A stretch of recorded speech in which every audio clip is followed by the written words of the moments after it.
Hey everybody, welcome back to the channel. Some quick news for you. Ross Gerber, the guy that hates Palantir, compared Palantir to Nazi Germany and Hitler, said some crazy things about Palantir, has officially bought around 18,000 shares of Palantir. Yes, kind of crazy. Why would someone go on a really big podcast like Dave Lee, say all this nonsense about Palantir to the point where Dave Lee had to remove that part and re-upload it for the podcast because of how outrageous his claims were, and still buy shares in the company given the stuff that he said?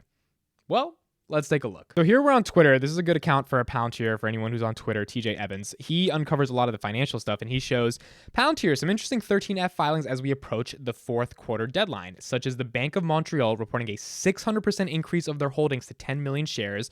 That in and of itself is amazing. Bank of Montreal 6x the amount of shares they had to about 10 million. But far more interesting, that Gerber Kawasaki reported an increase back to 18K shares. And as you can see right here, 13Fs, these are the forms that ETFs and investment funds have to file, 13Fs, 13Gs, to show their shares. It's like every 45 days, I believe. Gerber Kawasaki, Wealth and Investment Management, about 18 grand shares. Now, when asked about this, because TJ tagged him, Gerber said, a client position that moved in. This is a little confusing to me and a little weird. So I just wanted to talk a little bit and give my thoughts on this. Number one, I believe him. I guess he's correct. A client position moved in. I doubt he actually would go on a podcast and say that crazy stuff and then buy the shares himself because he thought there was upside value in it. So it's like, okay, I definitely believe you that it's a client position, right? What I don't get is this like whole idea of investing on behalf of your clients, but having a contradictory viewpoint with your clients. So for example, if you run an ETF, your clients are people that give you capital because they trust you on how to allocate it effectively. So if you trusted me with your money and you said, "Hey, Amit, here's $1 million, go make a return on it," and I'm like, "Bet, I got you. I'll probably get you like 10% this year." And they're like, "Nah, give me 20%." I'm like, "All right, a little bit more riskier, but I'll diversify. I'll get you 20%." And then I go on, a pretty big podcast, and I'm like, "Yeah, this one stock Palantir, it sucks. I would never invest it. It's similar to Hitler. Like, it's a horrible stock." And then my client calls me up and is like, "Hey, Mitt, I really like Palantir."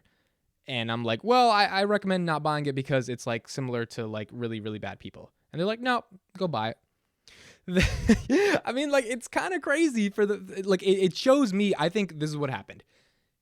Ross Gerber hated Palantir. His clients disagreed with him. They were like, "Put some money in Palantir." He was like, "No, we shouldn't do that. You're trusting me with your money. I don't want to do that." They were like, "Screw you. Put the money in Palantir. It's my money." Because ultimately, if you have the capital, right, if you're the one who's giving the money, you call the last shots. You trust Ross Gerber or Kathy Wood or whatever, right? You gave them a fee to manage your money. That's how they make their money.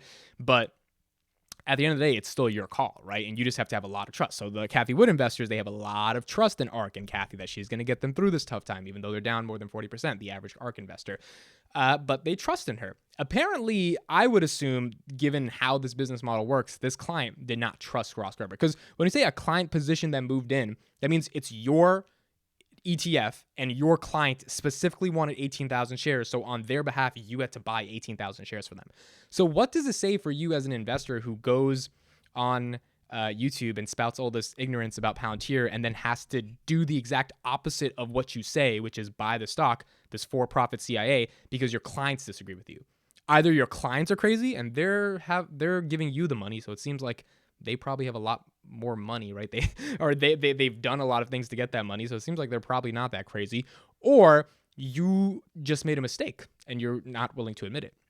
Because like, if my clients gave me this money and they said put it in this way, and I couldn't convince them that this was a bad investment, right? Because I'm sure Ross went up to them and was like, "Hey, don't do this. Like, this is not a good investment. Like, I don't like this company. It's really bad." And they were like, "No, invest it." And like, that's the fun. Like, I want you to invest it. And that means Ross was not able to communicate all that stuff he said on YouTube about Palantir to his clients, which means if you can't get your clients to be on board, either you're a horrible communicator, and we know Ross is not a horrible communicator. He knows how to talk. He knows how to convince people. Or you're just wrong. And your clients, who have a lot of influence and probably have a lot of knowledge, literally are going against you because they're like, "Nah, no, we think you're wrong on this, and we literally want you to invest 18,000 shares for us." I mean, that stuff is just very, very interesting, the fact that this all played out like this. So, Ross gets on, YouTube, says all this stuff, and then has to do the exact opposite because his clients don't agree with him, seems to show that maybe he should admit he was wrong, because even the people giving him the money, paying him to manage his money, are making decisions for him and over determining the capacity for him to make these particular decisions about Palantir, because it's in the numbers. They want 18,000 shares. Now, I quote tweeted something that he said. We have a lot of Russia-Ukraine stuff going on right now, right? So Ross voices his opinion on a lot of stuff. And again, I still like Ross, right? I would love to talk to him. I would want to really know his opinions in depth. But he says, war is not the answer. We must show strength and resolve against Russian and Chinese aggression. The world must move together to counter the dictatorships of China and Russia. Time to step up. So basically saying, hey, China and Russia are dictatorships. We need Western liberal values to supersede authoritarian values, because if we don't, then the world will go to crap, because the best values in the world are Western liberal values, the ones that value freedom of speech and individualism and all that good stuff. So I quote tweeted, hey Ross, to do this, we need the most powerful tech. You don't think the Chinese and the Russian and all these other places have a ton of AI and software that they're programming and they're coding and that they want to have an edge over the United States on? There is one technology company, and it's really just one. A lot of the others have said no to working with the U.S. federal government, powering the U.S. government and likely providing them the intelligence data they need right now to beat Russia. I was literally reading an article today from Reuters that was talking about how the United States got geospatial intelligence on this stuff and confidential data from a private company. And as soon as they said that in the article, they were talking about Russia, Ukraine, I immediately thought, I'm like, what other private company is doing that? Like, what other private company has loaded up 17 years of relationships with the entire Department of Defense, entire United States federal government, and helped play a critical role in thwarting terrorist attacks, most likely Osama bin Laden. We know they played a role in finding Bernie Madoff. Like, I very much believe Palantir in Gotham is loaded up heavy in the war rooms right now in the White House, and they're figuring out how to get all this intelligence to actually see what's going to go on with Russia and Ukraine. And then I said, would just want to know why you hate Palantir so much. And that was kind of my argument. It was just like, how do you hate this company when you're such a patriot, when you're such an American, when you care so much about Western liberal values, and your clients apparently disagree with you because your clients are like, nah, bro, invest the money for us. So it's like, you got to invest on behalf of your clients. You got to put those 18,000 shares for them because they're going to take their money out if you don't do what they say. You're not able to convince them that they're wrong, which means that they have a fundamental disagreement with you, and you didn't apologize yet about your takes. You just went on another podcast when you did with me, Kevin, and he was just like, I just don't want to talk about it. I'm like, I don't feel safe talking about it. And it's like, you just made a mistake. You were wrong. Like, just come out and admit you were absolutely wrong about what you said. You have an agenda politically against Peter Thiel. We know he doesn't like Peter Thiel, and we know he called Alex Karp the devil, which is insane. Like, it is just absolutely insane to the point. And what makes it so comical now is he is forced to buy shares of Palantir under his ETF's name because his clients want it. And he is not able to convince them that they shouldn't have it because he probably said, hey, we could put this money to Apple, Tesla. They're like, no, Palantir. And he had to do it. So it just goes to show you, man, a lot of the people allocating money to these money managers, and again, I like Ross. I have a lot of respect for him. I just think he's wrong on this.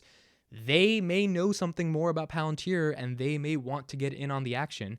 And I don't think Ross can stay on the sidelines forever, because at that point, it's just not going to work out for him, I think, in the long run, as Palantir proves its importance. So a little funny, comical thing today. Let me know your thoughts in the comments on this happening. This was really, really funny stuff. Looking forward to reading the comments. My name's Mitt. I'll see you in the next one.